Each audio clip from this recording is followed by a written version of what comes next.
se debe por acción directa sobre estas células.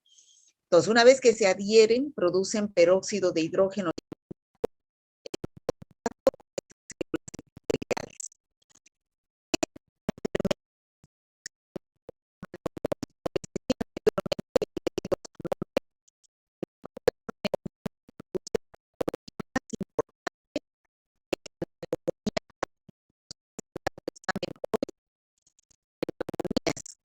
Saben que existen dos tipos de neumonía típica y atípica. La típica es la que presenta la triada típica de la neumonía como clínica, que es la tos con expectoración, fiebre y dolor en punta de costado. En cambio, la neumonía atípica presenta tos, pero tos seca, sin expectoración. Y una de las principales bacterias productoras de neumonía atípica justamente es el Mycoplasma pneumoniae. Y de neumonía típica es el, ¿cuál es? Streptococcus pneumoniae. Muy bien, Streptococcus pneumoniae, que es el más importante productor de neumonía típica y de la comunidad. ¿Ya?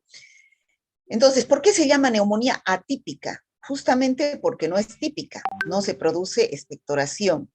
Entonces, falta signos de exploración física y presencia de hallazgos radiológicos. O sea, no va a haber expectoración, por lo tanto, no va a haber leucocitosis y en el hemograma, ¿no? Va a haber leucocitosis y no responde a la penicilina. ¿Qué quiere decir? Como no tiene pared celular la bacteria, no se puede dar penicilina porque los beta-lactámicos actúan sobre la pared celular. Eso que les quede bien clarito. Ahora, su periodo de incubación es de 1 a 3 semanas.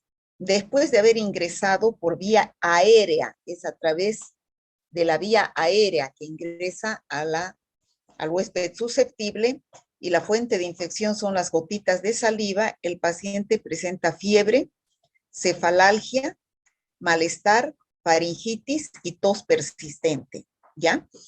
Entonces, tos persistente, pero tos seca. Generalmente esta enfermedad es crónica, es decir, de larga duración y es benigna. ¿Ya? Entonces, el principal causante de neumonía atípica es el Mycoplasma pneumoniae, pero también produce otras infecciones a nivel del aparato respiratorio como faringitis, bronquitis, cuadros semejantes a la gripe y algunas formas febriles sin una localización determinada.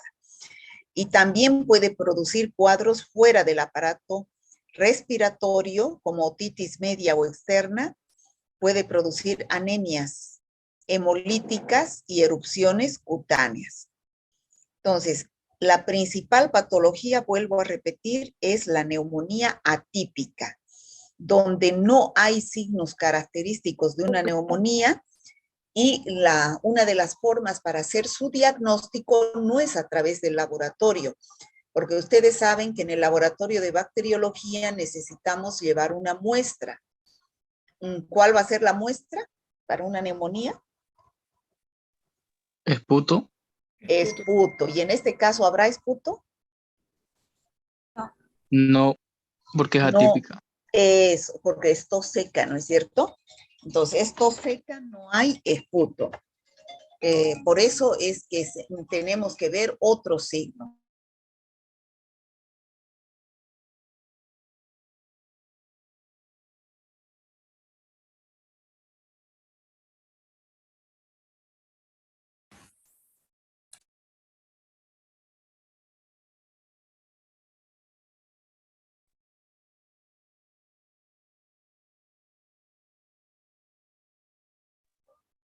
Entonces, hay que acudir a otros métodos auxiliares de diagnóstico, como por ejemplo la placa radiográfica, o sea, radiografía de tórax, ¿no? Es la forma en la cual se puede hacer diagnóstico de un paciente que presenta fiebre, cefalalgia, malestar, faringitis y tos seca persistente. Ahora, los cuadros extrapulmonares dijimos que pueden ser erupciones cutáneas en los pacientes. Los otros dos micoplasmas, ya hemos dicho acá para que se ubiquen bien, Ya hemos visto al Mycoplasma pneumoniae como productor de neumonía atípica.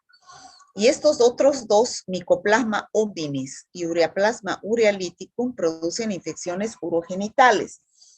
Se llama Mycoplasma hominis y el otro no se llama Mycoplasma urealyticum. Es del género Mycoplasma, pero su nombre es Ureaplasma urealyticum, ¿ya? Entonces, producen infecciones urogenitales. El Ureaplasma urealyticum produce uretritis no gonocócicas. ¿Se acuerdan que en la anterior clase, cuando avanzamos Neisseria gonorrea, entonces una de las principales patologías de la Neisseria gonorrea era la uretritis gonocócica en el hombre? ¿Recuerdan? Yo cuando les dije, cuando les pregunten ¿qué infección produce la Neisseria gonorrea en el hombre? No van a decir gonorrea, van a decir uretritis gonocócica. ¿Recuerdan o no recuerdan? Sí, doctora. Bueno. Pero la uretritis, que es la secreción de líquido por la uretra, como vemos acá en la figura, no solamente es producida por la Neisseria gonorrea. La uretritis, cuando no es producida por Neisseria gonorrea, se llama uretritis no gonocócica. ¿Y quiénes son si no es Neisseria gonorrea? Uno es Clamidia trachomatis, que vamos a ver a continuación, y otro es este, que es el Ureaplasma urealyticum, que pertenece al género Mycoplasma, pero se llama Ureaplasma urealyticum. ¿Ya? Las uretritis como las uretritis gonocócicas. Sale también secreción por la uretra, pero esta secreción no es tan blanca, amarillenta como en la Neisseria gonorrea, sino es un poco más escasa. La otra especie del género Mycoplasma se llama Mycoplasma hominis. Este produce también infecciones genitales en la mujer con inflamación de las trompas, de falopio, que se llama salpingitis, y pelviperitonitis, pero no gonocócicas, porque estas patologías también produce la Neisseria gonorrea. 10% de los casos son no gonocócicos, es decir, que la mayoría de las salpingitis y pelviperitonitis son gonocócicas. Y un 10% son no gonocócicos, puede ser debida al Mycoplasma hominis. También puede producir prostatitis crónicas, vaginitis, cervicitis, lo cual puede llevar a la infertilidad. Y en las embarazadas pueden infectarse produciendo abortos, es decir, no llega a término el bebé, o cuando nacen pueden nacer con bajo peso. ¿Cuál es el tratamiento de estos micoplasmas? Ya hemos dicho que no podemos utilizar betalactámicos. ¿Por qué no podemos usar betalactámicos? Porque no tiene pared celular. Porque no tienen pared celular. Entonces, muy bien, tenemos que utilizar antibióticos que no actúen sobre la pared celular, como las tetraciclinas.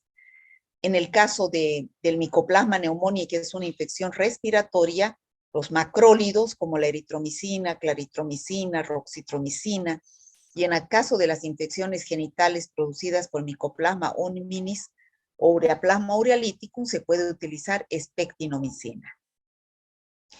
Bueno, ¿cómo es la epidemiología? Ya hemos dicho que las infecciones por Mycoplasma pneumoniae, la fuente de infección son las gotitas de saliva, son endémicas en el 20% de las neumonías atípicas, se distribuyen en todo el mundo, y es de la persona enferma con neumonía atípica por vía aérea, llega al hombre sano, ¿ya? Bueno, eso sería Mycoplasma. Ahora vamos a entrar a clamidia. Bueno, clamidia, el género clamidia es una bacteria intracelular, o sea, está dentro de las células. Anteriormente se creía que podía ser un virus, porque los virus no pueden vivir fuera de las células, ¿ya? En cambio, esta bacteria llamada clamidia no es un virus, por más que sea intracelular, es decir, que se reproduzca dentro de las células, pero esta bacteria tiene todo el metabolismo de una bacteria y no de un virus, por eso es una bacteria. Se presenta bajo dos formas, el corpúsculo reticulado, que es la forma infectante, que es la intracelular, que está dentro de las células, pero también pueden haber algunos corpúsculos elementales que son extracelulares fuera de las células, pero no son infectantes. Si yo les pregunto cuál es la forma infectante de la clamidia trachomatis, ustedes me dicen el corpúsculo reticulado, que es el intracelular, ¿ya? Entonces, como les decía, son dos formas celulares, el elemental, que es extracelular, y el corpúsculo reticulado, que es intracelular, que es la forma infectante. Producen infecciones, bacterias del género clamidia, al ser intracelulares estrictos, tanto en el hombre como en los animales, y pueden ser algunas de ellas infecciones inaparentes. Existen dos especies importantes, Clamidia psittaci y Clamidia trachomatis. La Clamidia psittaci es un patógeno primario, o sea, produce infecciones en las aves y en los mamíferos. Entonces, ellos son los reservorios de la bacteria. Y puede, a través de sus heces de las aves, como por ejemplo los loros, las palomas, que son reservorios de esta bacteria, eliminan en las heces a esta bacteria, las cuales se secan y dejan en el aire las bacterias, pudiendo ingresar por vía aérea o respiratoria al hombre, produciendo neumonía. La neumonía atípica también es neumonía atípica. Se llama citacosis y ornitosis. Esa es la patología neumónica producida por la Clamidia psittaci. La Clamidia trachomatis es la más importante. Es un patógeno solamente del hombre. Aquí no participan las aves, como en el caso de la Clamidia psittaci. Y pueden producir infecciones en los ojos, en los genitales, en los recién nacidos, en los pulmones. ¿Por qué? Porque existen varios serotipos de Clamidia trachomatis, ¿ya? 15 serotipos existen de Clamidia trachomatis, que se nombran con las letras del alfabeto de la A, B, C, D, E, F, G, H, I, J, K, hasta la L1, L2 y L3, ¿ya? Al haber 15 serotipos diferentes, es que pueden producir infecciones en los ojos, en los neonatos y en los genitales. ¿Cuáles son las que producen infecciones en los ojos? Los serotipos A, B y C. En los adultos producen una infección llamada tracoma, de ahí su nombre de Clamidia trachomatis. ¿Qué es el tracoma? Es una queratoconjuntivitis crónica contagiosa, es decir, es una infección de la córnea y de la conjuntiva del ojo, que se presenta generalmente en los lugares donde hay poca higiene, no hay agua para lavarse las manos, entonces se infecta el ojo y puede llevar a la ceguera a las personas. Los serotipos de la D a la K producen otra infección en el ojo llamada conjuntivitis de inclusión del adulto. Esta es una conjuntivitis, o sea, infección de la conjuntiva del ojo, ¿no? Y ¿cuál es la fuente de infección? Pueden ser las secreciones genitales, es decir, un paciente que esté con clamidia trachomatis en los genitales, se agarra genitales y después se agarra los ojos y puede darle conjuntivitis de inclusión del adulto. Luego tenemos otros serotipos que producen infecciones neonatales, es decir, en los recién nacidos. Igual que la Neisseria gonorrea, esta es la conjuntivitis neonatal. ¿Qué quiere decir? Que la madre que está con cervicitis gonocócica, no cervicitis gonocócica, cervicitis no gonocócica, entonces en el cuello de útero está la bacteria y el recién nacido al pasar por el canal del parto se pone en contacto con sus ojitos y puede darle conjuntivitis neonatal. A los pocos días, la bacteria se va hacia los pulmones y produce neumonía intersticial y bilateral del lactante, que es consecutivo a una conjuntivitis. A las 2 o 3 semanas de nacer se presenta una tos persistente. Las infecciones genitales son otros serotipos que producen la uretritis no gonocócica. Como les dije anteriormente, la uretritis es secreción que sale por la uretra, eso les tiene que quedar claro. Pero la uretritis puede ser gonocócica y no gonocócica. La gonocócica es la más frecuente y la más grave, producida por Neisseria gonorrea. Y la no gonocócica puede ser producida por Clamidia trachomatis o por, ¿cuál era la otra bacteria? Plasma uralítico. Muy bien, ureaplasma urealítico, ¿no? Esa es la uretritis no gonocócica. Y la cervicitis no gonocócica también puede ser producida por esta bacteria. Por eso es que tienen en común generalmente las mismas patologías, ¿ya? Otra enfermedad producida por estos serotipos L1, L2 y L3 es el linfogranuloma venéreo.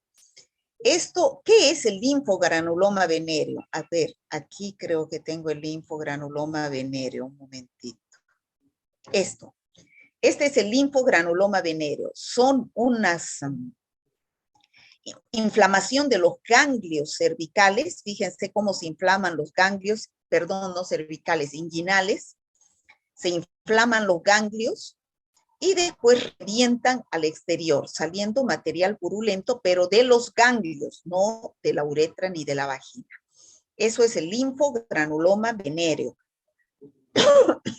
producido por los serotipos L1, L2 y L3, donde aparece, como ya vimos, una pápula que se convierte en una úlcera indolora con una adenitis, que es las adenopatías inguinales, inflamación de los ganglios, y por último, se convierte en un absceso que se revienta al exterior. Ese es el linfogranuloma venéreo. Aquí tenemos la conjuntivitis, aquí tenemos la uretritis no gonocócica, este es el tracoma, infección de la córnea y de la conjuntiva del ojo, fíjense que puede llevar a la ceguera. ¿Ya? Esta es la conjuntivitis. La uretritis no gonocócica, sale líquido cero purulento, pero no es tan abundante ni tan amarillento como en el caso de la Neisseria gonorrea. Y como les decía, este es el serotipo de L1, L2 y L3 de Clamidia trachomatis que produce el linfogranuloma venéreo. Y aquí tenemos el linfogranuloma venéreo con las adenopatías inguinales y que después revientan hacia el exterior. La conjuntivitis por clamidia. Tracoma. Esta es la conjuntivitis de inclusión del adulto. El tracoma. Esta es la cervicitis producida por clamidia y el bebé al pasar por este canal del parto puede contagiarse con conjuntivitis no gonocócica.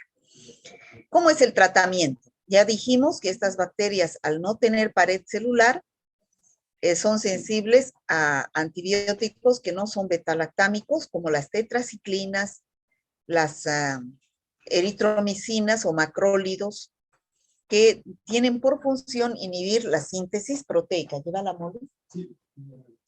Produciendo infecciones genitales y oculares. En ese caso se va a dar tetraciclina, y ya saben ustedes que en todas el tratamiento de estas infecciones de transmisión sexual se realiza a la pareja y a los contactos, no solamente a la persona que tiene la clínica, ¿no? Sino también a su pareja, por más que no tenga clínica, y a los contactos también que tuviera, ¿no?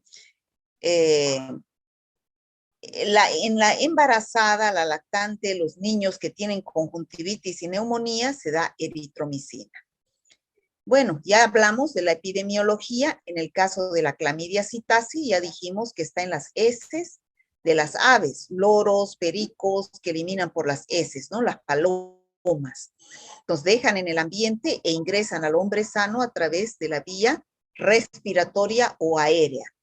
El tracoma, que dijimos que se presenta generalmente en los desiertos, donde no hay agua para lavarse las manos y hay falta de higiene, entonces se infectan los ojos y después pasa a la córnea, dando tracoma, y se contaminan las manos, las toallas, o a través de las moscas pueden llegar al hombre sano. En el caso de otra patología, que es el linfogranuloma venéreo, es la transmisión sexual. Y la conjuntivitis de inclusión, del adulto y del bebé, en el caso de que sea la conjuntivitis neonatal, va a ser por el canal del parto, que a la semana puede dar la neumonía del lactante. Y en el caso de las conjuntivitis de inclusión del adulto, ya hemos dicho que es por contacto directo con las secreciones genitales, que pueda estar infectado, y también puede ser por contacto sexual. A ver, vamos a las preguntas. Nombre los microorganismos del género Mycoplasma patógenos para el hombre. ¿Cuáles son? Mycoplasma pneumoniae, Mycoplasma hominis y Ureaplasma urealyticum. Muy bien, Mycoplasma hominis y Ureaplasma urealyticum. ¿Qué cuadros clínicos produce el Mycoplasma pneumoniae? Neumonía atípica. Neumonía típica. Muy bien, neumonía atípica es la más importante, aunque también puede producir otras infecciones respiratorias como otitis, sinusitis, también puede producir infecciones extrapulmonares, como por ejemplo las erupciones cutáneas o anemia hemolítica. ¿Cuáles son las dos formas celulares en las cuales puede presentarse el género clamidia? ¿Cuáles son? El cuerpo elemental y el cuerpo reticulado. Ya, ¿y cuál es el infectante?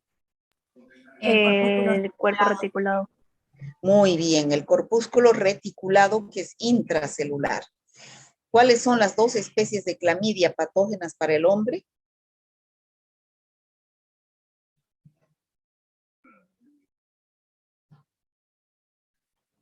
Chicos.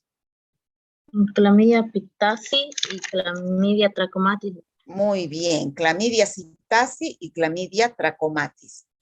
¿Cuáles son las infecciones oculares que produce la clamidia trachomatis en el adulto? El tracoma, el conjuntivitis de inclusión del adulto y muy bien, conjuntivitis de inclusión del adulto y el tracoma. ¿Y en los neonatos? Conjuntivitis neonatal. La conjuntivitis neonatal y la neumonía. ¿Y en los genitales qué infecciones produce? Uretritis neumocócica, cervicitis y el linfogranuloma venéreo.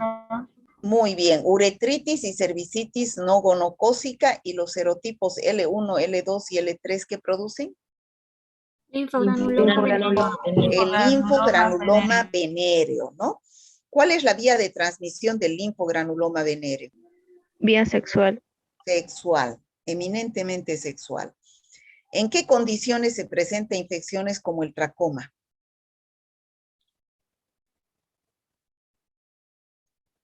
El tracoma, ¿dónde hemos dicho que se presenta? Donde hay falta de agua.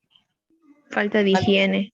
En los desiertos, donde hay falta de higiene, porque en las manos se va la clamidia trachomatis a los ojos y puede producir el tracoma, o por medio de las moscas también, ¿no? Bueno, eso sería, chicos, el género clamidia y micoplasma, ¿ya? Ahora vamos a ver el género, el último género de bacterias. ¿Hay alguna pregunta respecto a clamidia y micoplasma?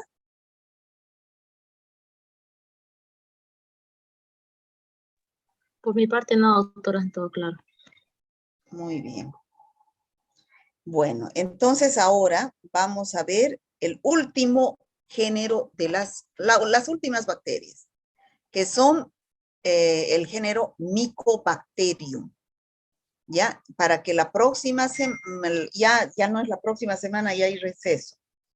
Entonces, de aquí a 15 días entramos al género, bueno, a los virus, ¿no? Ya entramos con los virus, pero la primera semana después de volver del receso se da el segundo parcial, chicos. A ver, ¿cuándo volvemos?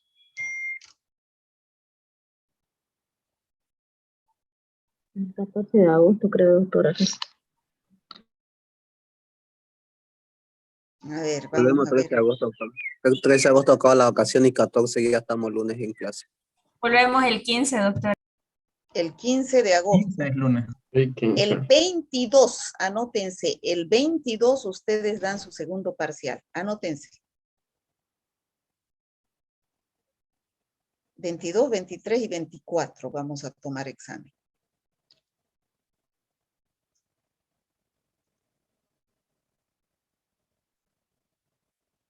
¿Ya? ¿Se han anotado? No quiero que me digan, tenemos, doctor, horario de clase, tomo mi examen. No quiero que nadie postergue ni nada, les estoy diciendo con un mes de anticipación. Doctora, disculpe, y si tuviéramos una extensión en esa fecha.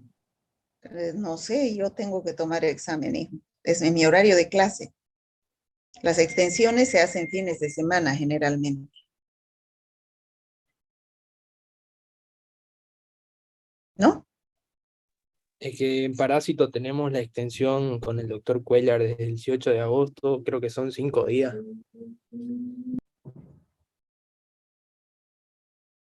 ¿Y por qué no van en las vacaciones? El doctor pone la fecha. Pero por eso, van a dar el 23. Si es el 18, van a ir martes, miércoles, el 23 es el examen. Domingo es 22, el 23 es su examen, lunes 23, ¿ya? No quiero saber yo de extensión, No, ni de doctora, es Machado, 22. ni de nadie. Doctora, lunes cae 22. ¿Lunes es? Sí, doctora, 23 es martes. A ver, un ratín. Es el primer lunes a partir del 20. A 22 es lunes, sí. A la misma hora de clase, ¿no, doctora? Como siempre, a las 4:45 lunes. Claro, en su horario de clase, para que yo no tenga ningún problema, Está bien, doctora. Gracias. ¿ya? O sea que no me van a pedir postergación, no quiero saber, chicos, les estoy diciendo con un mes de anticipación, ¿ya? O sea, y tienen toda la vacación para estudiar. O sea, ustedes son aptos para estudiar en su vacación, hasta 4 exámenes en un día pueden dar, ¿ya? ¿Está claro, no? Doctora. Ya. Bueno, hasta aquí va a ser el examen. Desde, hemos dado hasta anaerobios, ¿no? Doctora, entonces no podemos hacer nada si el viaje de extensión es para esa fecha. No le entendí. Sí, hasta anaerobios, No podemos doctora. hacer nada entonces si el doctor no cambia la fecha, el viaje de extensión y su examen choca. Pero si usted ni sabe cuándo es. El 18 es. Pero 18, 19, 20, 21, 22. ¿Será que tantos días va a ir a hacer su extensión desde el 18? Me imagino Estamos pues que el yendo a una domingo región, volverá. a una provincia del Beni, doctora, a piso firme. Son 2 días de viaje casi. Pero por eso, ¿de cuándo a cuándo? Oral, entonces, virtual, ¿Cómo? No le que escuché. puede tomárselo oral y virtual o algo así. No, no, no, no. Todos dan igual. ¿Ya? La que decide soy yo. ¿Ya? Y el examen es el 22. ¿Ya? ¿Ya? Está bien, doctora, gracias. Ya, muy bien. Bueno, entonces vamos a avanzar el último. Antes de esto, un momentito.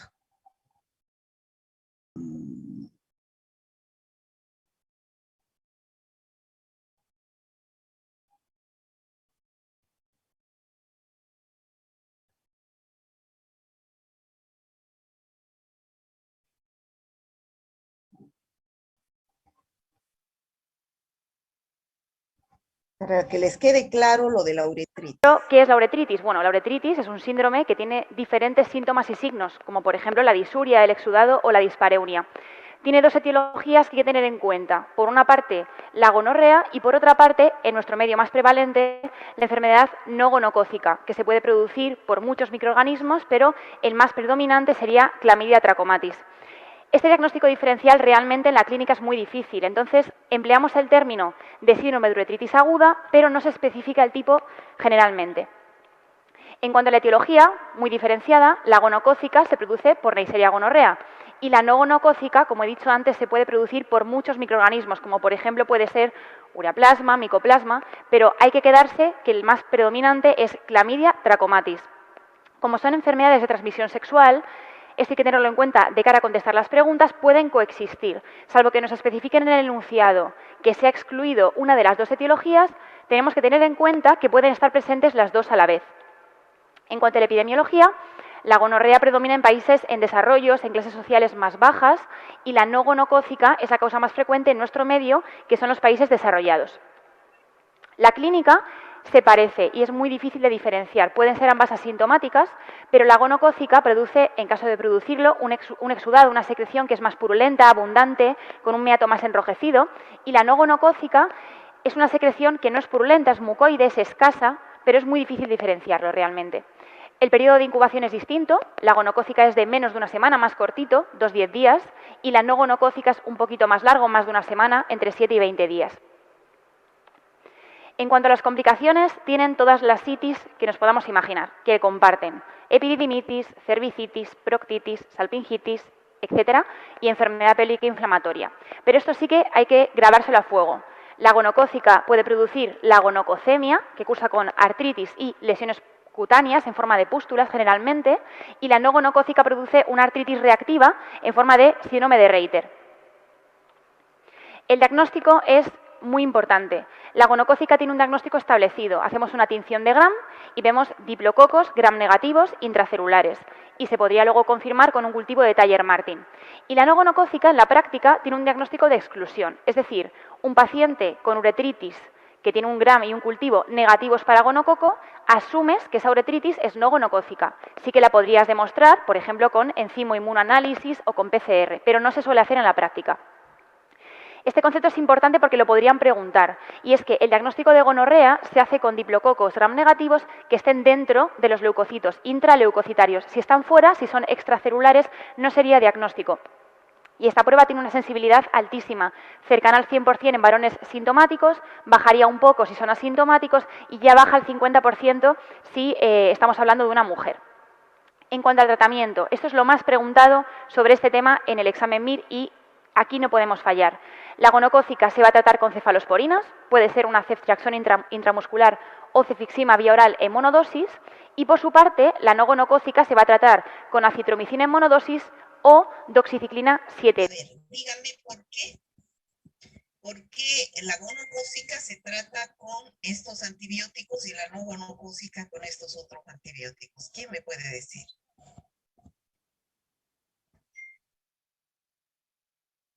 Por la pared celular, doctora. Ya, ¿estos antibióticos qué son?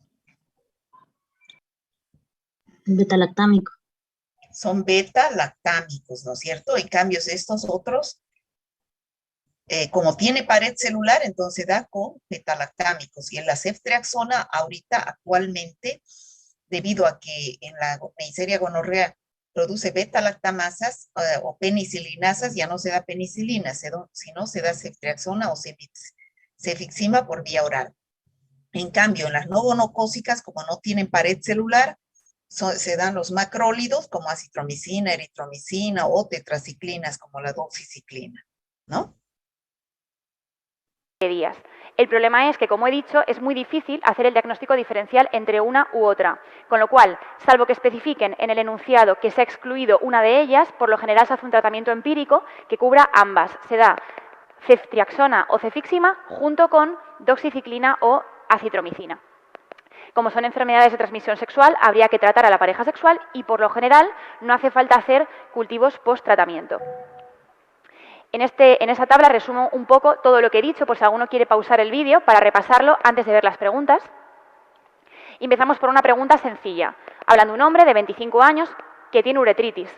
Y en esta uretritis no hemos podido descartar que sea por Neisseria gonorrea, con lo cual no puedes saber si es por gonococo o es una uretritis no gonocócica. En la primera opción nos hablan de doxiciclina. Esto cubriría a la uretritis no gonocócica, pero no cubre al gonococo, con lo cual es incompleta. Segunda opción, la ceftriaxona, cubriría al gonococo, pero no cubre a la uretritis no gonocócica, con lo cual también es incompleta.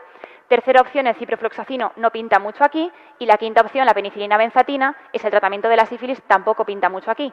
La opción correcta es la cuarta, ceftriaxona intramuscular en dosis única para cubrir al gonococo, junto con doxiciclina 7 días para cubrir a la uretritis no gonocócica, por ejemplo, por clamidia, que es la causa más frecuente. Esto es en un caso de tratamiento empírico, ¿no es cierto? Pero en caso de que se cultive y desarrolle Neisseria gonorrea, se hace su antibiograma y se sabe si es sensible o sensible a tal antibiótico. Y en el caso de clamidia no se puede cultivar y no se puede hacer su antibiograma porque no crece esta bacteria, ¿no? En los medios de metodología. Por eso es que el tratamiento generalmente es empírico y se hace por descarte, como ha dicho ella, ¿no es cierto? Y esta otra pregunta, hablan de un varón de 30 años, siempre es lo mismo, un varón joven, sexualmente activo, que tiene disuria y secreción uretral purulenta, con lo cual asumimos que lo que tiene es una uretritis. Y aquí sí que se ha visto que tiene diplococos gram negativos intracelulares, con lo cual sabemos que esta uretritis es por gonococo, aunque no podemos excluir que asociada haya una uretritis no gonocócica. Primera opción, penicilina benzatina, tratamiento de la sífilis, no nos sirve. Tanto la segunda como la tercera opción podríamos descartarlas por técnicas de test, porque ambas opciones, doxiciclina y acitromicina, cubren a la uretritis no gonocócica, con lo cual si es correcta una, tiene que ser correcta la otra. Y la quinta opción, la ampicilina, tampoco pinta demasiado aquí. La opción correcta es la ceftriaxona. Sí que es cierto que sería más correcto si a la ceftriaxona le asociamos doxiciclina o acitromicina, porque no podemos descartar que asociado a ese gonococo haya una uretritis no gonocócica, pero como no dan la opción, la más correcta es la ceftriaxona. El concepto a repetir de este diagnóstico diferencial sería el tratamiento, claramente. El tratamiento empírico de la uretritis se hace con ceftriaxona para cubrir al gonococo, junto con doxiciclina o acitromicina para cubrir a las uretritis no gonocócicas. Quería acabar este tema con esta frase de Rosalía de Castro, que la verdad que a mí me ha marcado desde hace muchísimos años, y la leo. No importa que los sueños sean mentira, ya que al cabo es verdad que es venturoso el que soñando muere, infeliz el que vive sin soñar. Lo digo para que no se os olvide porque estéis aquí, que es perseguir vuestro sueño, y desearos muchísima suerte, sobre todo muchísima justicia. Bueno. Entonces, ya ha quedado claro, ¿no es cierto? Chicos, lo que Sí, doctora. no gonocócica, ya saben, para la gonocócica ceftriaxona en monodosis, quiere decir una sola dosis. Y para la no gonocócica se tiene que dar macrólido o doxiciclina, que es una tetraciclina, porque no tienen pared celular. Entonces, generalmente se asocia una gonocócica o no gonocócica. Entonces, tratamiento empírico es mejor dar un beta-lactámico más un macrólido o una tetraciclina. ¿Está claro, chicos? Sí, doctora, una consulta, perdón. Así como las otras bacterias las podíamos ver con tinción de Gram y otras cosas más, la clamidia, ¿cómo la podemos ver, doctora? ¿Hay alguna manera o todo es clínico? Ahí dijo, ¿no es cierto? PCR o inmunofluorescencia directa. Ah, ya, no lo había escuchado. Inmunofluorescencia directa o PCR. ¿Ya? Gracias. Bueno. Ahora entonces vamos a avanzar el género Mycobacterium. Ustedes ya han escuchado hablar del género Mycobacterium cuando hemos hablado de la tinción de Ciel-Nielsen, ¿recuerdan? La tinción de Ziel-Nielsen que hemos hecho junto con la tinción de Gram en el laboratorio. Justamente es para ver a estas bacterias y las hemos mostrado. Es un bacilo rojo sobre un fondo azul, ¿no? Bueno, el objetivo de este tema es describir los aspectos generales de las bacterias, de las especies, del género Mycobacterium y cuáles son los métodos para su diagnóstico. ¿Cómo llegamos a ese objetivo general? Mediante estos objetivos específicos, que es describir las características morfológicas y pintoriales del Mycobacterium. Clasificar al género Mycobacterium, describir los cuadros clínicos que producen, su epidemiología, su prevención, su tratamiento y cuáles son los métodos de diagnóstico bacteriológico. Entonces, esta bacteria taxonómicamente, el género es Mycobacterium, pero pertenece a la familia Mycobacteriaceae, al suborden Corynebacterianae, al orden Actinomycetales, el filo Actinobacteria y el dominio son las bacterias. A nosotros solamente nos interesa la familia Mycobacteriaceae, género Mycobacterium. ¿Qué es lo que tienen? Esto ya lo dijimos. ¿Se acuerdan que en el laboratorio calentamos para teñir a estas bacterias con un mechero, con un hisopo? ¿Por qué? Porque son bacterias que su pared celular es rica en lípidos. Y al ser rica en lípidos es impermeable. No deja pasar a la fucina que debe colorear a esta bacteria. Entonces, por eso hemos calentado para que pase. ¿Qué se llaman esos lípidos que forman parte de la pared celular de todas estas micobacterias? Se llaman ácidos micólicos, ¿no es cierto? Muy bien. Entonces, eso le da resistencia a esta bacteria frente a los desinfectantes, a las tinciones de laboratorio. Entonces, por eso es que una vez que se han teñido de color rojo al calentar, no se pueden decolorar con el alcohol ácido. ¿Por qué? Porque ya nuevamente se ha sellado esa pared celular al enfriarse y no deja penetrar al alcohol ácido. Por eso se llaman también bacilos al ácido alcohol resistentes. ¿Cuáles son las especies? Aquí está el Mycobacterium tuberculosis, que es el más importante en nuestro medio. Mycobacterium lepra, que produce la lepra. Y hay un complejo de Mycobacterium avium donde están otras especies, donde están el Mycobacterium avium, el Mycobacterium kansasi, el Mycobacterium fortuitum, el Mycobacterium chelonae, el Mycobacterium abscessus. Se llaman micobacterias atípicas, es decir, que no son típicas, ¿ya? Crece muy lentamente, sobre todo el Mycobacterium tuberculosis. El medio de cultivo es es un medio de cultivo de color verde que se llama Lowenstein-Jensen. Dijimos en las anteriores bacterias que las colonias se observaban a las 24 horas. Acá en el género Mycobacterium no se observan a las 24 horas. Se observan las colonias recién a las 4 a 6 semanas. Entonces, muy poco nos sirve cultivar a estas bacterias porque pasan mucho el tiempo, ¿no?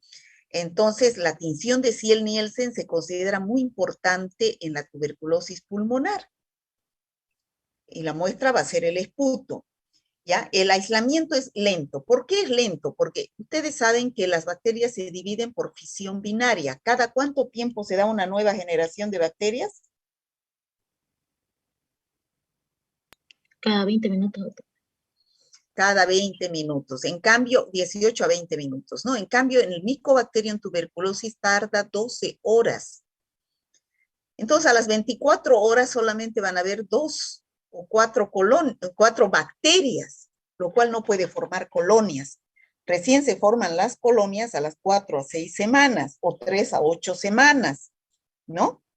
Existen otras micobacterias como el Mycobacterium fortuitum chelonae, que pueden crecer en 3 días, pero estos no producen infecciones importantes como la tuberculosis pulmonar. Y es más todavía, hay otra micobacteria llamada Mycobacterium leprae, que es la que produce la lepra. Esa micobacteria no crece en los medios de cultivo. O sea, no existe medio de cultivo hasta el momento para sembrar al Mycobacterium leprae. La única forma de detectarlo es a través de la tinción de Ziel-Nielsen o puede ser una PCR. Entonces, ¿cómo son estas bacterias? Igualitas que las otras micobacterias, ¿no? Todas son ácidos resistentes porque tienen su pared celular rica en ácidos micólicos o lípidos, lo cual le da resistencia. ¿Cómo se clasifican? Hay un investigador llamado Ranion que las ha clasificado a las micobacterias de acuerdo a las colonias, al color de las colonias que producen el agar Lowenstein-Jensen. Fíjense, acá hay colonias amarillas, pueden haber anaranjadas y aquí colonias blanquecinas. Entonces, las que producen color se llaman cromógenas y estas que no producen color no se las llama cromógenas, ¿no? Ahora, también de acuerdo a si crecen en la oscuridad o en presencia de luz. Las que crecen en presencia de luz se llaman foto y si producen pigmento, fotocromógenas. En cambio, las que producen pigmentación en la oscuridad se llaman escotocromógenas. Y las que no producen pigmentación generalmente no entran dentro de la clasificación de Ranion. Es que Ranion las ha clasificado así en 5 grupos. El grupo 0, que son las que producen colonias que no son coloreadas y son de crecimiento lento. Ahí está el Mycobacterium tuberculosis, el Mycobacterium africanum, el bovis, el ulcerans y el Mycobacterium leprae. En cambio, en el grupo 1, que son de crecimiento lento, pero son fotocromógenas quiere decir que crecen en presencia de luz. O sea, hay que poner un foco en la estufa. Y al crecer producen esos pigmentos amarillentos. Ahí está el Mycobacterium kansasi, el Mycobacterium marinum y el Mycobacterium simiae. El grupo 2, que es de crecimiento lento, son los escotocromógenos, que es el Mycobacterium scrofolaceum, el Mycobacterium sulgai, el gordonae, el flavescens, el xenop. O sea, estos crecen, producen pigmento, pero en la oscuridad, o sea, en una estufa sin luz. En el grupo 3 están los de crecimiento lento que no producen pigmento. Aquí está el Mycobacterium avium intracelular, el gastri, terrae, complex, triviale. Y los que crecen a los 3 días, que son generalmente micobacterias ambientales, tenemos al Mycobacterium fortuitum, chelonei, fileis, smegmatis y vaccae, ¿no? Estas son las micobacterias más importantes, pero nosotros solamente vamos a estudiar 2. El Mycobacterium tuberculosis y el Mycobacterium leprae. Y vamos a ver también las micobacterias atípicas. El Mycobacterium tuberculosis, como ustedes pueden ver, se detecta mediante la tinción más importante, que es la tinción de Ziel-Nielsen, que se observan los bacilos rojos sobre un fondo azul, llamada también baciloscopía. Entonces, son bacilos aerobios, por eso es que producen la tuberculosis, les encanta el oxígeno, son ácidos resistentes y su pared celular es rica en lípidos. ¿A qué deben su virulencia? A que estas bacterias, como vemos acá en la figura, son fagocitadas por los macrófagos. Nuestras defensas son los macrófagos, ¿no? Pero esta bacteria se sigue multiplicando dentro del macrófago y al final el macrófago infectado se destruye y quedan dentro y se liberan gran cantidad de micobacterias que se han duplicado dentro del macrófago. Vamos a ver al Mycobacterium tuberculosis, ¿no? ¿Cuál es la enfermedad más importante que produce es la tuberculosis pulmonar? Ustedes saben, es bien famosa la tuberculosis en nuestro país porque es uno de los países de Latinoamérica que más altos índices tiene, ¿no? La fuente de infección son las gotitas de saliva que elimina el paciente enfermo o portador, deja en el ambiente e ingresa al huésped sano a su aparato respiratorio, al huésped sano. Entonces, es frecuente la tuberculosis pulmonar en los países, como vemos acá, que son pobres, como el África, el Asia, y en Bolivia, en Latinoamérica, Haití, Perú y Bolivia son los países pobres. Se presenta en más riesgo en lugares donde las condiciones socioeconómicas son bajas, ¿no? Por el nivel de transmisión. Y el hombre es su único reservorio, no existe tuberculosis en animales, ¿no? La transmisión es por medio de los aerosoles. Bueno, la enfermedad más importante del Mycobacterium tuberculosis es la tuberculosis pulmonar, que se localiza en los pulmones. O sea, primero la bacteria ingresa al aparato respiratorio, a los pulmones, dando o no dando tuberculosis pulmonar. De ahí se puede diseminar a otros órganos, como los riñones, dando tuberculosis renal, o puede irse hacia los intestinos, dando tuberculosis intestinal, o si no, puede irse a los vasos, o también puede irse a la piel, dando tuberculosis cutánea, a los huesos, tuberculosis ósea, y generalmente, ¿quiénes son los más afectados? Los inmunodeprimidos, ¿no? Ya hemos dicho, el cuadro más importante es la tuberculosis pulmonar, ¿no? ¿Cómo se produce la infección? Ya dijimos que la bacteria ingresa por vía respiratoria hacia los alvéolos pulmonares, donde son fagocitados por los macrófagos, pero la bacteria tiene la particularidad de desarrollarse dentro de los macrófagos, ¿no? Un 30% de los casos, esos macrófagos que han fagocitado son incapaces de destruir a la bacteria y más bien la bacteria, ya hemos dicho, se multiplica dentro del macrófago y se destruye el macrófago y se liberan las bacterias al interior del pulmón. Bueno, ¿y qué sucede? ¿Cómo se produce la infección en los pulmones? ¿Cómo evoluciona en 3 periodos? Primero se produce la etapa de la inflamación, es decir, cuando la bacteria ingresa hacia los pulmones, más propiamente hacia los alvéolos. Me he salido, creo, ¿no? ¿O no? ¿Me salí? Sí, doctora. ¿Ahorita? Ahora está Ya bien. está. Ya. Entonces, la bacteria se va hacia los pulmones y va a producir una lesión alveolar exudativa. Es decir, que si nosotros respiramos aire contaminado con Mycobacterium tuberculosis, lo primero que hace es irse las secreciones respiratorias hacia los pulmones y se forma una inflamación, ¿no? Con líquido, edema y fibrina en los pulmones. ¿Qué puede suceder? Depende del estado de inmunodepresión del paciente, del estado de inmunidad del paciente. Si es un paciente que es inmunocompetente, se cura por reabsorción y no pasa a la segunda etapa. Pero si es un paciente inmunodeprimido, sigue evolucionando la enfermedad hacia la segunda etapa, que es la formación del tubérculo. De ahí viene el nombre de tuberculosis. ¿Y qué es un tubérculo? En los pulmones se forma un granuloma o tubérculo, ¿ya? ¿En qué está constituido este tubérculo? En 3 partes. Es un granuloma que tiene 3 partes.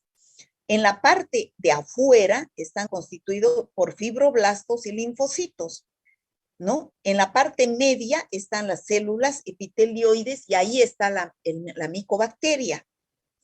Y en el área central están las células gigantes de Langerhans. El paciente puede quedarse con este granuloma mucho tiempo sin que salga al exterior, pero si se le hace una radiografía, se va a ver el granuloma en los pulmones. Y depende de su estado de inmunidad, que se quede como granuloma durante muchos años y no se manifieste la tuberculosis, o que avance hacia la tercera etapa, que es la caseificación. ¿En qué consiste? Ese tubérculo, ese granuloma, sufre una necrosis caseosa. ¿Qué significa eso?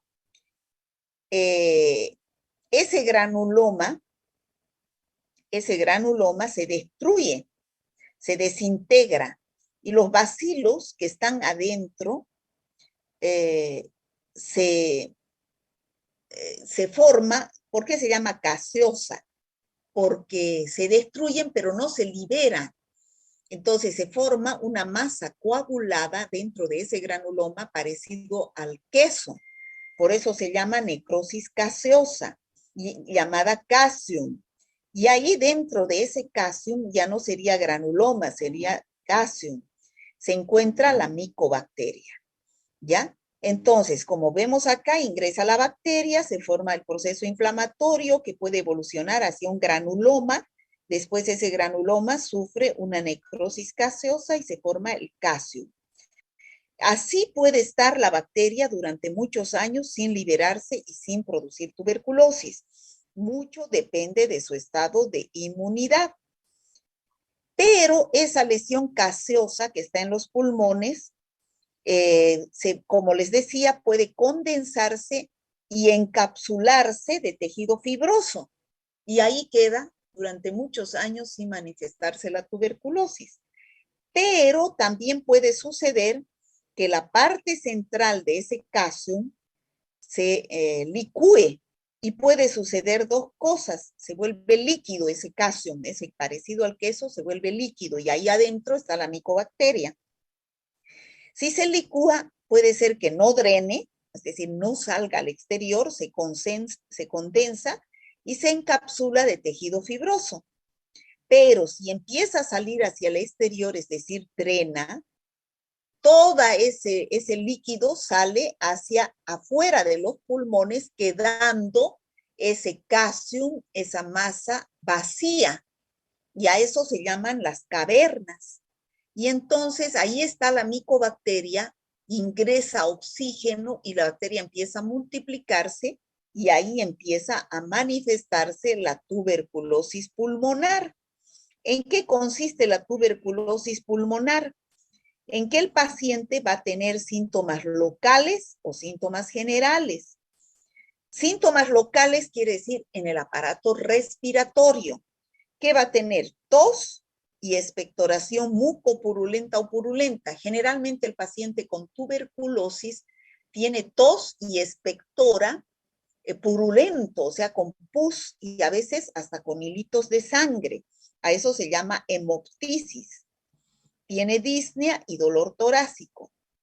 Y acompañado de síntomas generales, que puede ser hiporexia o anorexia, es decir, no tiene ganas de comer o disminuye sus ganas de comer, astenia, desganado, pérdida de peso, empieza a perder peso, tiene fiebre y diaforesis nocturna y un malestar general, ¿no? Este es un paciente típico con tuberculosis pulmonar, pero eso ya sucede cuando ha pasado por las 3 etapas e inclusive ha llegado a la formación de las cavernas. ¿Me dejo entender, chicos? Sí, doctora. Sí, doctora. ¿Hay alguna duda hasta este momento?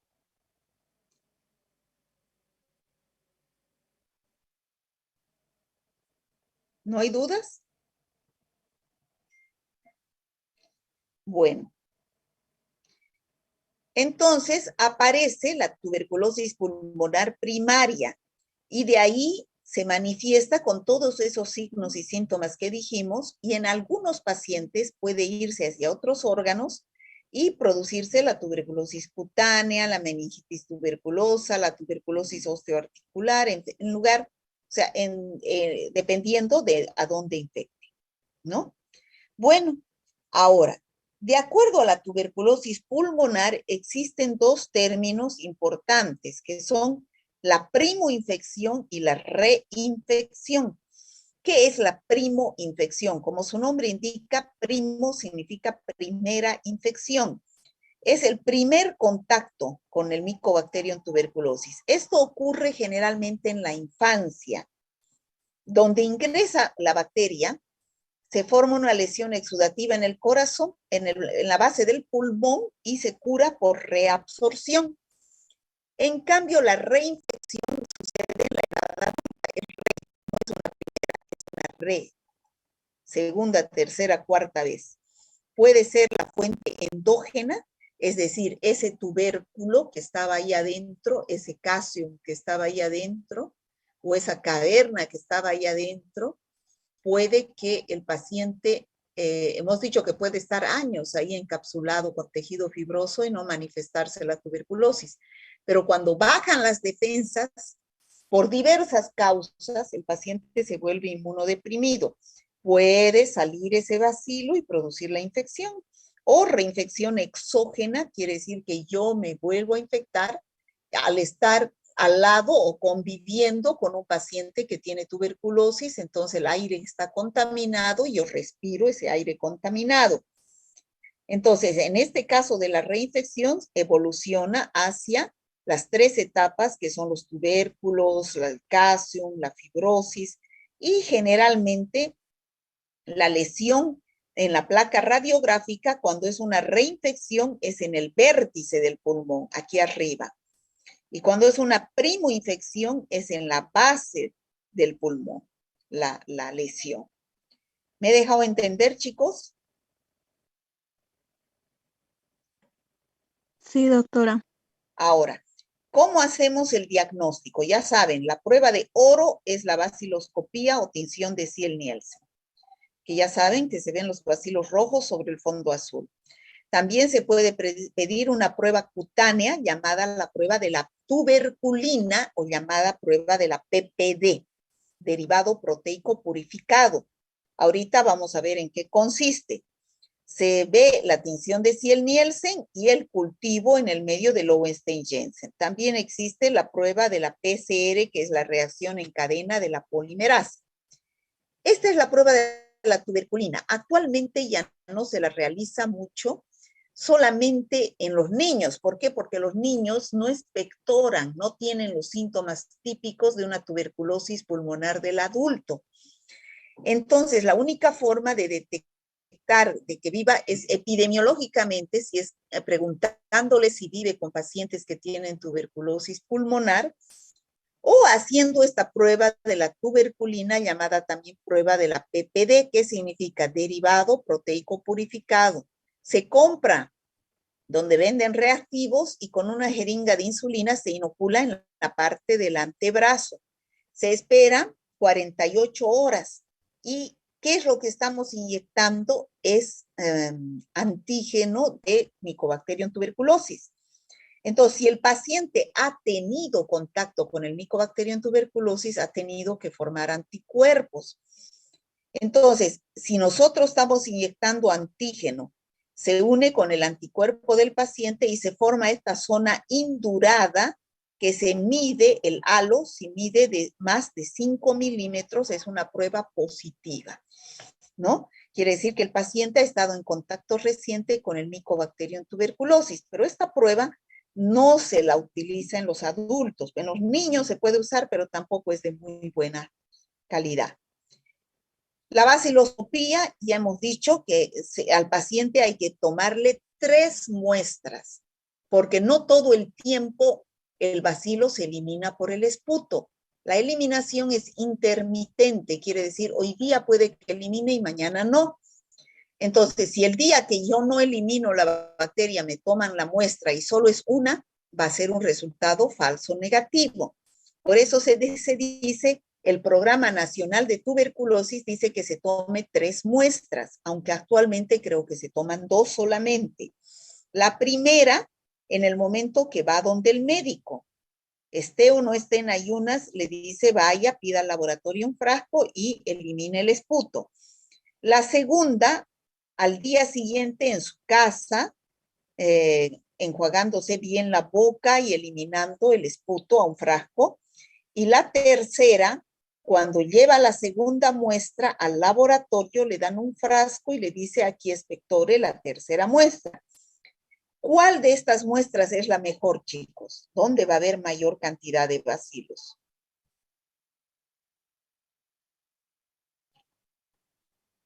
¿Dónde habrá mayor cantidad de bacilos? En la segunda muestra, doctora. En la segunda muestra, porque se toma en ayunas, ¿no es cierto? Se lleva las 3 muestras al laboratorio o una por una y se practica la tinción de Ziel-Nielsen, que ustedes ya han visto cómo se hace en el laboratorio. Se coloca fucsina, se calienta por abajo para que entre la fucsina, se lava, ¿no? Se coloca alcohol ácido y se cubre para decolorar, y se cubre con azul de metileno, y al final vamos a ver el bacilo rojo sobre el fondo azul, ¿no? Y vamos a informar o se observa o no se observa bacilos. Si no se observa ni un solo bacilo, se informa negativo. Pero si se ve un solo bacilo rojo, se debe informar positivo. Y de acuerdo a la cantidad de bacilos, se informa positivo una cruz, 2 cruces o 3 cruces. Eso está bien clarito en su guía. Si se observa entre 10 a 99 bacilos rojos, sumando en 100 campos, entonces se informa positivo una cruz. Si se observa entre 1 a 10 bacilos, pero solamente en 50 campos la suma, se es positivo 2 cruces. En cambio, si en 20 campos se observa 10 bar por campo, como en este caso, por ejemplo, 1, 2, aquí no se suma ya. En cada campo observo 10 o más bacilos, ¿no? Entonces ya es positivo 3 cruces. Entonces, si ustedes se dan cuenta, cuando el laboratorio les informa positivo una cruz, 2 cruces o 3 cruces, es de acuerdo a la cantidad de bacilos. Eso es lo que ustedes tienen que saber. En resumen, ¿está claro? Chicos. Sí, doctora. Este es el medio de cultivo, que es el medio de Lowenstein-Jensen, donde crecen las colonias, pero ya hemos dicho 6 a 8 semanas, hay que esperar el crecimiento porque la fisión binaria se produce cada 12 horas. El tratamiento, ya ustedes saben que es con antituberculostáticos, o sea, tratamiento con antibióticos que solamente son para las micobacterias. ¿Cuáles son? La isoniazida, el etambutol, la piracinamida, la rifampicina durante 2 meses, y isoniazida y rifampicina durante 4 a 6 meses. Ese es el esquema nacional de tratamiento contra la tuberculosis, ¿ya? De primera línea y de segunda línea. Si es que se vuelve resistente a estos antibióticos antituberculostáticos, se da estos de segunda línea.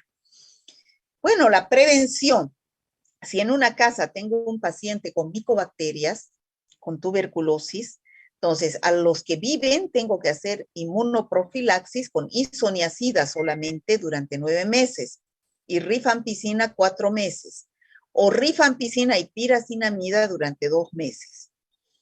Debo hacer vigilancia activa de la enfermedad. Ustedes saben que cuando hay uno en la casa que da positivo, seguro que hay varios que están también positivos. ¿Cómo hago la profilaxis? O sea, la prevención de la tuberculosis. No solamente la tuberculosis pulmonar, sino también la tuberculosis generalizada o meningia. Todos tenemos al primer mes de vida, nos ponen la BCG. ¿Qué es la BCG? Bacilo de Calmette y Guerin, ¿ya? Es una cepa atenuada de Mycobacterium bovis que nos ponen a todos en el brazo. Todos tenemos una marquita de haber sido vacunados con la BCG, pero esta vacuna no previene tuberculosis pulmonar.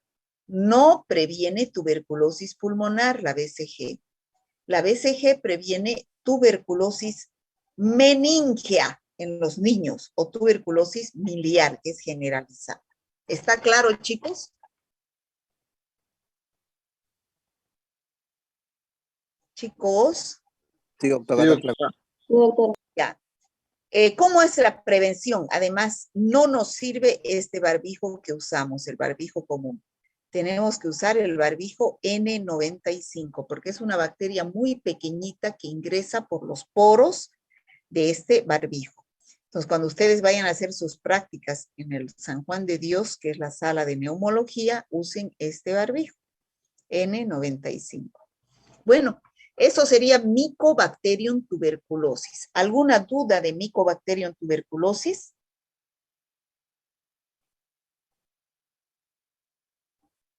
chicos.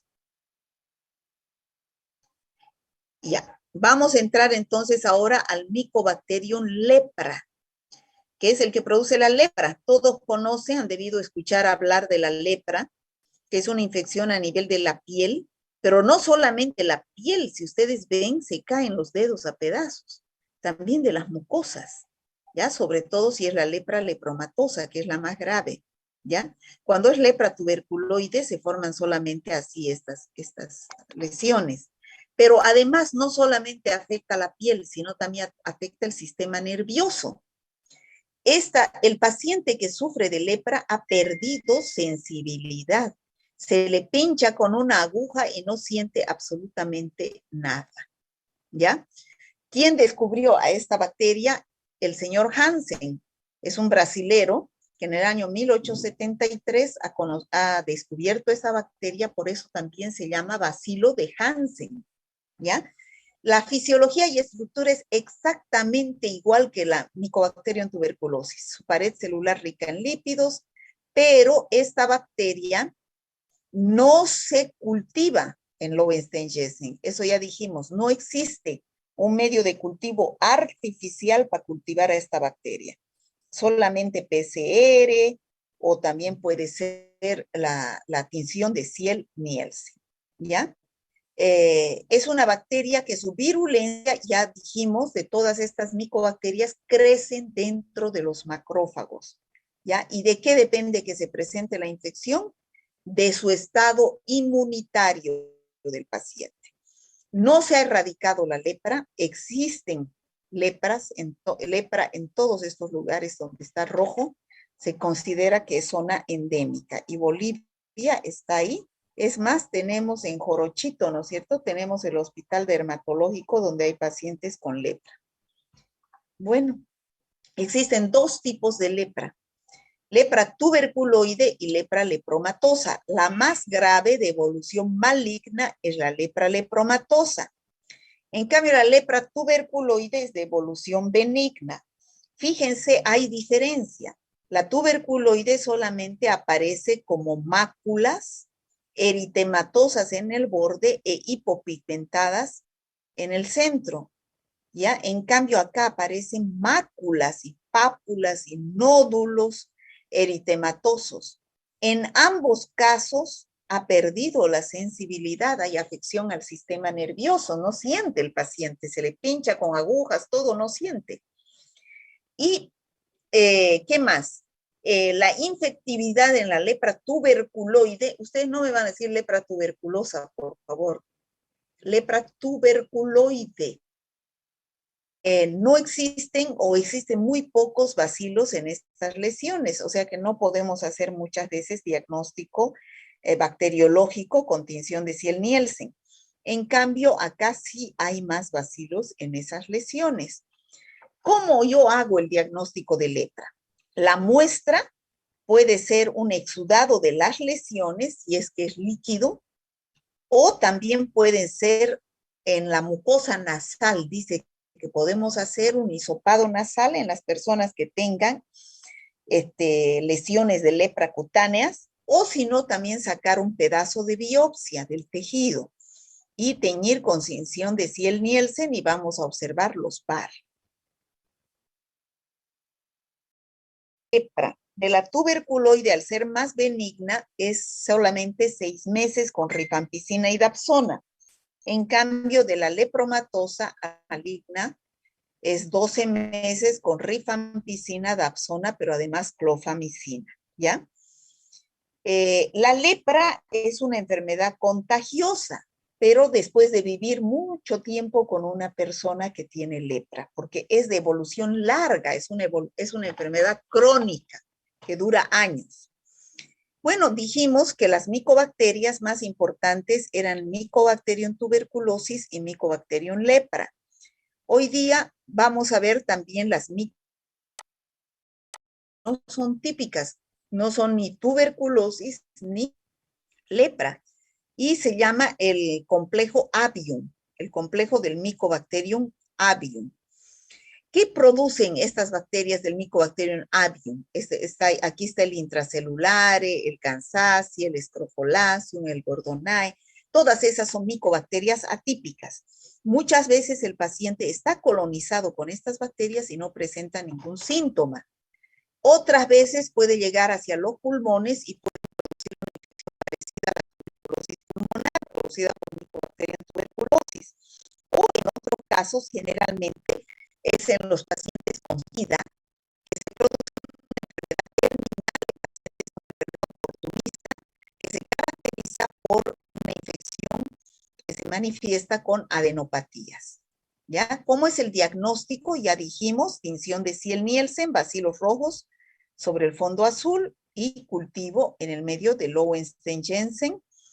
El tratamiento es 6 a 9 meses con los antituberculostáticos, que son la isoniazida, etambutol, piracinamida y rifampicina.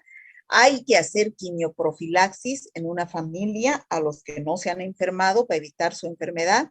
2 meses con rifampicina y piracinamida. Y aquí tenemos la inmunoprofilaxis, es con BCG, que es el bacilo de Calmette-Guerin. Un minutito.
Bueno, el tratamiento nunca se debe utilizar monoterapia en la tuberculosis. Ya dijimos que se tiene que dar todos los antituberculostáticos, ¿no? Rifampicina, etambutol, piracinamida, streptomicina. ¿Por qué? Para evitar la resistencia cruzada, ¿no?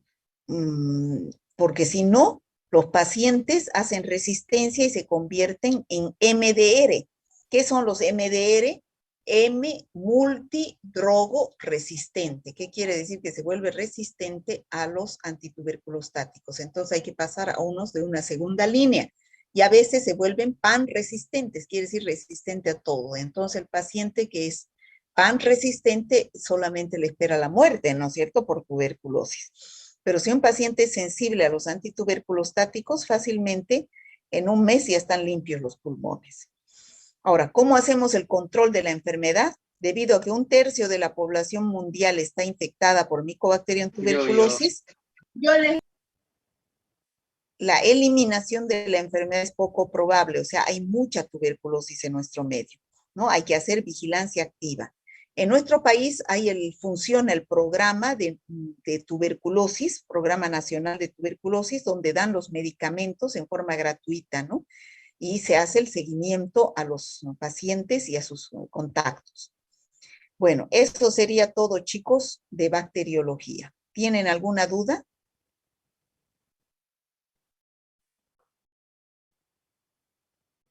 ¿Alguna duda, chicos?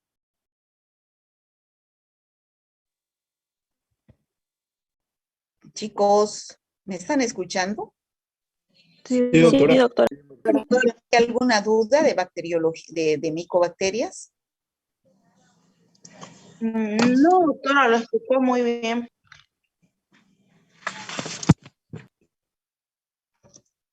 Entonces, no hay ninguna duda.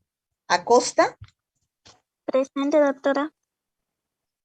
Ya. Aguilar.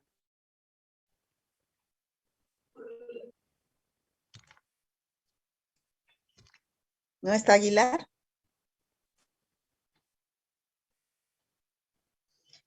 Averanga, Presente, doctora. Baigorria, Presente, doctora. Hueso, Presente, doctora. Camacho, Presente, doctora. Choque, Choque Erika, Presente, doctora.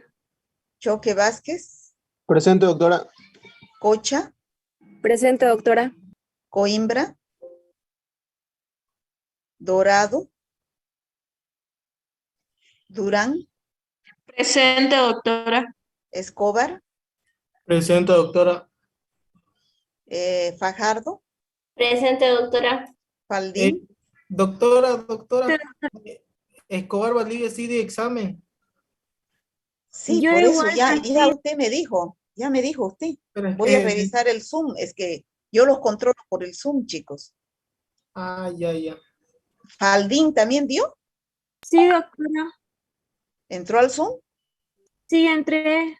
Cuando usted Ya, me llamó, le dije que estaba presente. ya me sale la lista a mí. Frías, Fuertes, Presente, doctora. González, Presente, doctora. Hurtado, Leitón, Doctora Frías está presente. Se me colgó el micrófono. Leitón, Lino, Presente, doctora.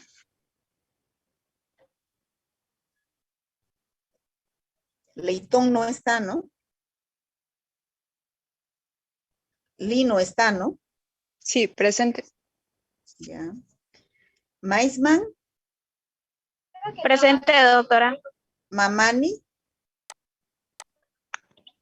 Masai, Presente, doctora. Melgar, Presente, doctora. Mendoza, Presente. Montaño, Presente, doctora. Morón, Presente, doctora. Paz, Presente, doctora. Pérez, Putaré. Presente, doctora. Usted tampoco entró al Zoom, ¿no? Sí, entré, doctora. Qué raro. Putaré, Presente, doctora.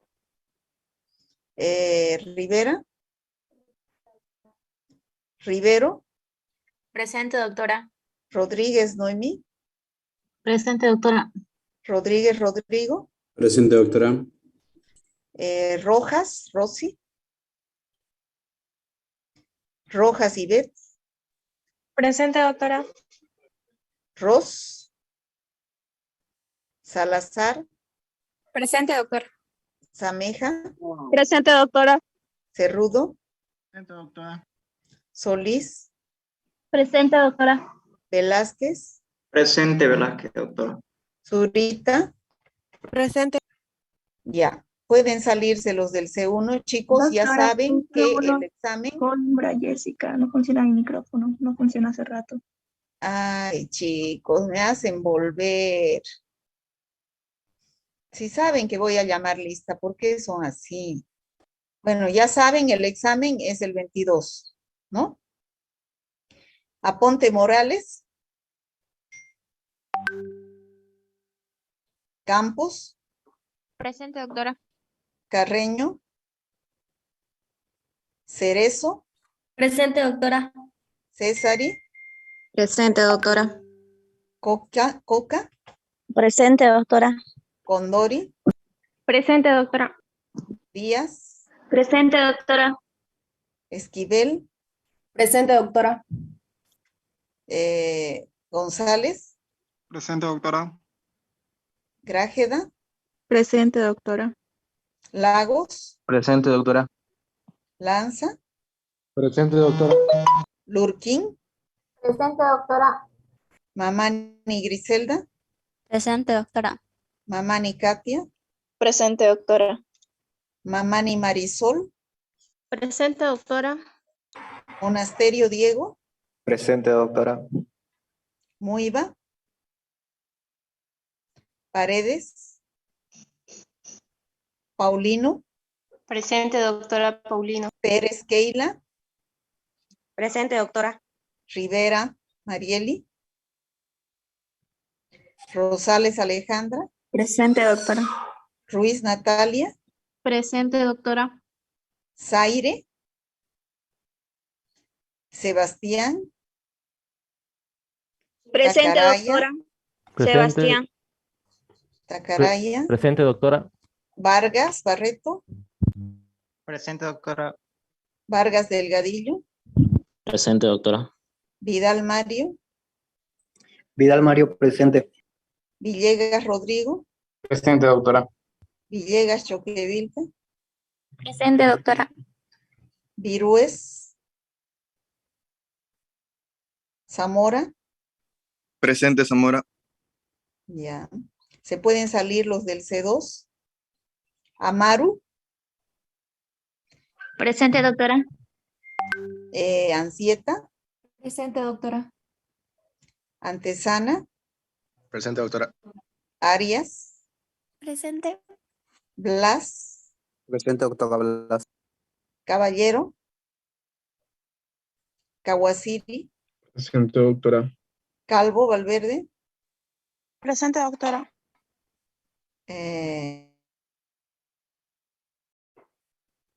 Condori Bautista, Presente, doctora. Condori Martínez, Presente.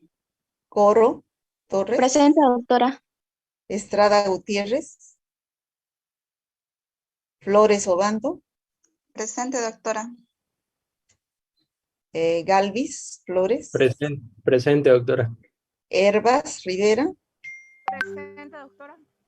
Heredia Sebastián, Presente, doctora. Hinojosa, Huasco, Presente, doctora. López Jennifer, Presente, doctora. López Abril, Presente, doctora. Mayón Livia, Presente. Márquez Mara, Presente, doctora. Merlo,